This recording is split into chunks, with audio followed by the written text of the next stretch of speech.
नमस्कार, मैं हूं जटाशंकर सिंह। आइए देखते हैं मेट्रो इंडिया न्यूज, हर खबर पर खास नजर। नमस्कार दोस्तों, आज हम मलाड़ इलाके में आए हुए हैं। हमारे साथ श्रीमती विद्या आर फणीस जी हैं। ये रिटायर्ड टीचर हैं। इनके पति बैंक से भी रिटायर हुए हैं। ये लोग बुजुर्ग दंपत्ति मलाड़ में रहते हैं। इन्होंने एक परिचित के साथ में इनके घर आए, मिलिंद सावंत करके। इन्हें शेयर मार्केट में जो इनकी जमा पूंजी थी इन्वेस्टमेंट कराने के नाम पे इनसे लिए, और लगभग 18 लाख रुपए लेने के बाद पिछले कई सालों से ना इन्हें पैसे वापस कर रहे हैं वो, न इन्हें ब्याज दे रहे हैं। इनके साथ धोखाधड़ी हुई है। ये बार बार उन्हें फ़ोन करते हैं, इनका फ़ोन नहीं उठाया जा रहा है। काफ़ी ये बुजुर्ग दंपत्ति परेशान हैं। थक हार कर किसी के माध्यम से ये जय भीम महिला संस्था की अध्यक्षा पूर्णिमा तापदार के पास पहुँचे। पूर्णिमा जी ने इस मुद्दे को उठाया है।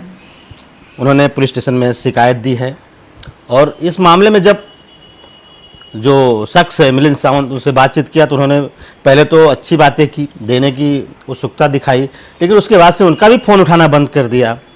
अब उन्हें धमकी दे रहे हैं कि आप जो चाहे कर लो, लेकिन हम पैसे नहीं देंगे, ऐसा इनका आरोप है। हम आज विद्या जी से मिलने आए हैं। इस मामले में जो हमें पता चला, विद्या जी से बातचीत कर रहे हैं। विद्या जी ने कई चौंकाने वाली बात बताई है कि जो व्यक्ति है उसने और भी कई बड़े ऐसे स्कैम किए हैं, कई लोगों का पैसा लिया है, इन्हें अब जाके पता चल रहा है। हम विद्या जी से बात करते हैं। मैम, आपसे जो ठगी हुई है, जो पैसे लिया है शेयर मार्केट में, ज़रा उसके बारे में बताइए, क्या है मामला, कैसे? नमस्कार, मेरा नाम है विद्या फडनीस। मेरी उम्र है 76 कंप्लीट। मैं एक रिटायर्ड टीचर हूँ। ये मिलिंद सावंत जो कलवा में रहता है, वो मेरे एक रिश्तेदार के थ्रू हमारे पास आया और मुझे भरोसा दिया, बहुत कुछ लैपटॉप के दिखा के ये वो करके भरोसा दिया कि मैं आपको शेयर मार्केट में मुनाफा कमा के दूंगा। और इसलिए वो हमारे से इतना भरोसा देने के बाद, और वो भी रिश्तेदार के थ्रू आया था। रिश्तेदार का नाम है श्वेता प्रभु, तो उसके थ्रू आया था, इसलिए मैंने दे दिए। अगर ऐसे बिना पहचानत के आता तो मैं कभी विश्वास नहीं रखती थी, कितना भी कुछ बोलने दो। और हमारे 18 लाख लेके अभी फ़ोन नहीं उठाता, व्हाट्सएप ब्लॉक कर दिया, फ़ोन ब्लॉक कर दिया, सब कुछ, और पैसा देने का नाम नहीं निकलता। और मैं अभी मेरी खुद की एक हार्ट सर्जरी हो चुकी है। मेरे 2 ऑपरेशंस अभी 1-1.5 साल पहले हो चुके हैं, वोकल कॉर्ड और थायराइड के। मेरा ऑक्सीजन लेवल ड्रॉप होता है, मुझे डायबिटीज़ है, बहुत सारी फिजिकल एलिमेंट्स है। तो मैं इतने, और मेरा हस्बैंड 83 इयर्स के हैं, वो पार्किंसन पेशेंट है, वो भी अभी 83 इयर्स है, तो रिटायर ही है, बैंक में थे। और हमारी हालत ऐसी है कि हमारी जो पूंजी थी, तो हमें लगा कि ये अगर थोड़ा कुछ दे रहा है तो चलो अच्छा है ना, घर बैठे अपना थोड़ा कंफर्टेबल ही जाएगा, क्योंकि इनके लिए अटेंडेंट रखने पड़ते हैं। इनका आपको तो पता है, एक पेशेंट बेड रिडन है तो कितना सारा खर्चा उठाना पड़ता है, तो थोड़ा अदबार लगेगा करके सोच के इसको पैसे दिए। और अभी तो ये नाम ही नहीं ले रहे हैं वापस देने का। और अगर कुछ बोलती हूँ तो बोलता है जो करना है करो, कुछ भी नहीं दूंगा। और मेरे को तो धमकी भी दी कि अगर आप ऐसा कुछ करेंगे तो मैं सुइसाइड कर लूँगा करके। जी, आपको कैसे पता चला कि उसके खिलाफ पहले भी मामला दर्ज हुआ है कलवा में? 2013 में मुझे जिसने इनसे पैसा इनको लगाया, उनमें से किसी ने 2013 में, उनको पता नहीं कहाँ से, गूगल से मिला, कहाँ से मिला, उनको पता चला कि 2013 में इसके अगेंस्ट 80 लोगों को इसने एक चीट किया है, और 16 करोड़ का स्कैम है। उसके लिए वो उसको अरेस्ट भी हो चुकी थी। और मेरे ख्याल से, मुझे पक्का मालूम नहीं, लेकिन मेरे ख्याल से वो अभी बेल पे बाहर है। और बेल पे बाहर अगर होगा तो बेल पे बाहर होने के बावजूद भी वो यही कांड कर रहा है। और भी कई लोगों को ऐसा ठगा है, आपको भी पता चला है, उस बारे में क्या? और भी बहुत सारे, अभी जैसे कि मुझे मेरे रिश्तेदार ने इंट्रोड्यूस किया, अभी अच्छा होता है तो मैंने भी 2-4 जन को इंट्रोड्यूस किया, वो लोगों ने भी लगाया। अभी मैं वो उनका नाम तो उनके परमिशन के बिना मैं ले नहीं सकती, लेकिन उन्होंने भी लगाया है और अच्छा खासा लगाया है। किसी ने 6 लाख, किसी ने 8 लाख, किसी ने 5 लाख ऐसा लगाया है। और भी वो जो श्वेता है वो तो बोलती है कि उसके थ्रू तो 20 लोगों ने लगाया है। अब क्या बोलता है आपके पैसे देने के लिए? जब आप मांगती हैं तो क्या बोलता है? जो करना है करो, आपका रवैया अगर ऐसा ही रहा, क्योंकि मैं अभी थक गई हूँ मेरे इस उम्र में, और मेरे ये फिजिकल एलिमेंट के साथ मैं भागम दौड़ी नहीं कर सकती हूँ। हर टाइम पुलिस स्टेशन जाओ या कहीं उसके पास जाओ या ये करो, वो भागम दौड़ी करने की न मेरी उम्र है न मेरी फिजिकल हालत ऐसी है। तो मैंने भाई मुझे कहीं से पता चला, ये महिला संस्था जो जय भीम महिला संस्था है उनके बारे में मुझे पता चला, तो मैं पूर्णिमा तपादर से रिक्वेस्ट की कि मेरे को भी न्याय दिलाओ। अगर आप महिलाओं को न्याय दिलाते हो तो मैं भी एक बुजुर्ग महिला हूँ, मुझे भी न्याय दिलाओ, क्योंकि ये आदमी तो मेरा पैसा लेके दे नहीं रहा। तो अभी मैंने तो पूरा का पूरा अधिकार दिया है पूर्णिमा तपादर को कि मेरे तरफ से वो ये मेरी केस पूरी तरह से लड़े। कितने साल हो गए पैसे देके आपको?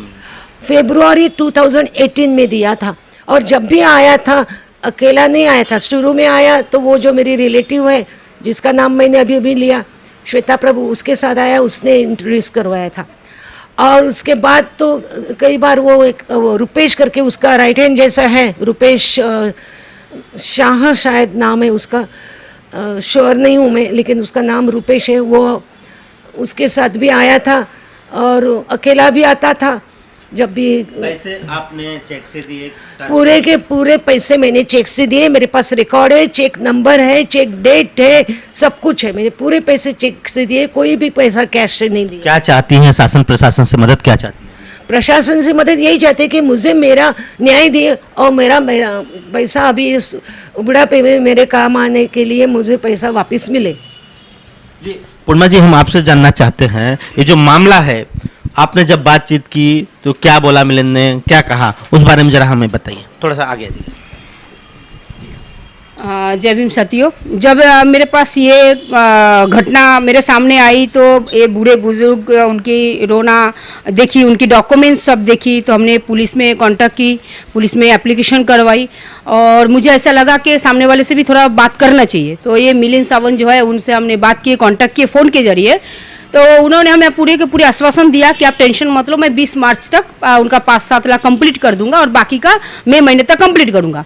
हमने फिर भी चलो ठीक है, एक बार भरोसा कर सकते हैं, क्योंकि मैं चाहती हूँ लफड़ा कुछ होने से पहले अगर बैठ के सोल्यूशन हो जाए तो बहुत अच्छी बात है, समाज के लिए भी और मिलिंद सावंत जैसी चीटर लोगों के लिए भी।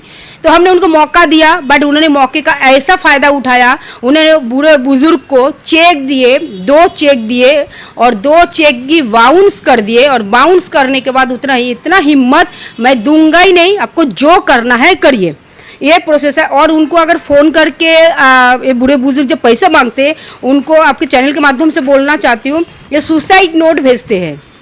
सुसाइड नोट देखिए, एक्टिंग खाली टीवी पे या सीरियल पे नहीं होता, ऐसे चीटर लोग भी एक्टिंग का एक एक हिस्सा है। सुसाइड नोट भेज के इमोशनली ब्लैकमेलिंग करते हैं कि हमसे अगर प्रेशर दिए तो हम सुसाइड करेंगे। तो फिर बाद में जब भी मेरे से बात हुआ, मैंने रिक्वेस्ट उनकी मानी थी कि ठीक है चलो दे देंगे, एटलीस्ट चलो सबको मौका देना चाहिए। बट इन्होंने मौके का ऐसा फ़ायदा उठाया कि हमसे भी धोखाधड़ी करने लगे, मतलब बातों पे इतना फंसा के रखे कि हम सामने वाले को भी ऐसा आश्वासन दे आपका चेक पास होगा करके। जब हमें लगा कि नहीं रियल में ये एक चीटर है, तो हमने इनकी बहुत अच्छे से इंक्वायरी निकाली, पुलिस की जो इंक्वायरी थी निकाली, जो सामाजिक इंक्वायरी थी निकाली। हमें कहीं पर भी ये आदमी सही मिला ही नहीं, हर जगह पे हमको ये आदमी चीटर जो सामने उनका रूप है आया है। तो मैं आपके चैनल के माध्यम से मिलिंद सावंत को बोलना चाहती हूँ कि मिलिंद सावंत, तूने हो सकता है आज तक तू करोड़ों लोगों को लूटा होगा, लेकिन तेरा पाला जय भीम महिला संस्था की नेत्री पूर्णिमा तपादर से नहीं पड़ा होगा, इसके लिए तू बचता गया। अब तेरा पाला पूर्णिमा तपादर से पड़ा है। तू बोला ना तू जय भीम ग्रुप में जाके मेरा कंप्लेन करेगा, तू मेरा कंप्लेन कर, और मैं तेरे को बोलता हूँ कौन सा नेता का फोन मेरे पास आता है, क्योंकि आपके चैनल के माध्यम से मैं बोलना चाहता हूँ, तेरे जैसे चीटर को मैं कभी भी माफ नहीं कर सकती हूँ। सबक सिखाना मेरे लिए सबसे बहुत जरूरी है, तेरे जैसे चीटर को। और तूने ऐसा एक बुजुर्ग को लूटा है, जो बुजुर्ग का कंडीशन आप लोगों के मीडिया के माध्यम से मैं बताई, तेरे को तो कभी माफ नहीं करूंगी और तेरे को बहुत बढ़िया सबक सिखाऊंगी। और तू चल के आके, तू घुटने पे चल के आके तू पैसा दे के जाएगा। ये मेरा चैलेंज है, ये चैनल के माध्यम से मैं दे रही हूँ, क्योंकि तूने शायद मेरे बारे में सुना होगा, लेकिन वो अर्ध सत्य सुना होगा, पूरा सत्य सुना नहीं है। और तू मेरा जिसको भी मेरे कंप्लेन करने जा, कोई मेरे बारे में कोई बात मेरे सामने नहीं आएगा। और मैं तेरे ऊपर आगे और प्रोसेस करूंगी। तू घुटने चल के पैसा देके जाएगा इस बुजुर्ग को, और तेरा पाला अभी मेरे से पड़ा है। तो आपने सुना, पूर्णिमा जी इस मुद्दे को हैंडल कर रही हैं। विद्या जी ने पूर्णिमा जी को इस मामले में सारी जो राइट्स हैं, भाग दौड़ की, प्रशासन की, सब उन्हें दे के रखा है। पूर्णिमा जी का कहना है कि अगर इस मामले में इस बुजुर्ग दंपत्ति को न्याय नहीं मिला तो यह आंदोलन भी करेंगी। अभी इन्होंने पुलिस स्टेशन में कंप्लेन किया है, और आगे अगर इस दंपत्ति के जो पैसे हैं, गाढ़ी कमाई, मेहनत की कमाई इन्होंने जमा करके रखे थे अपने बुजुर्ग जो बुढ़ापे में काम आने के लिए, अगर उन्हें वापस वो नहीं मिला, मिलिंद सावंत नहीं देता है, तो इस मामले को लेकर पूर्णिमा तपासदी जी आंदोलन करेंगी। ऐसा उन्होंने एक लेटर के माध्यम से पुलिस को भी इंफॉर्मेशन दे दिया है। इस बारे में पूर्णिमा जी का कहना है कि उनकी संस्था जो है, बुजुर्ग महिलाएं, दंपत्ति जो हैं और पीड़ित महिलाएं हैं, ऐसे लोगों की हमेशा मदद करती रहती है। संस्था हमेशा कुछ न कुछ जो संघर्षशील है, परेशान लोग हैं, उनके लिए काम करती रहती है। और पूर्णिमा जी हर मुद्दे को बड़ी बेबाकी से उठाती रहती हैं। आज ये इस पीड़ित महिला के पास यहाँ आई है, बुजुर्ग दंपत्ति के पास। इनकी कई बार सर्जरी हो गई है। इनके जो हस्बैंड हैं वो बीमार रहते हैं, उनकी देखभाल करने के लिए इन्हें एक केयर टेकर रखना पड़ता है, काफ़ी खर्च उसके लगते हैं। और ये रिटायर्ड दंपत्ति है, इनके पास जो जमा पूंजी थी उसे मिलिंद सावंत को दे दिया। अब इनका सर्वाइवल कैसे हो, यह सब समस्याएं इनके पास खड़ी रहती हैं। इसलिए इन्होंने कई बार थक हार कर मिलिंद सावंत से विनती भी किया, लेकिन इनकी समस्याएं उसने नहीं सुनी। अब इस मामले में पूर्णिमा तपासदार जी के पास यह मामला गया है। पूर्णिमा जी ने पहले रिक्वेस्ट किया, लेकिन मिलिंद सावंत का रवैया पैसा देने का नहीं है, ऐसा उनका आरोप है। Jatashankar Singh, metro India news, Mumbai.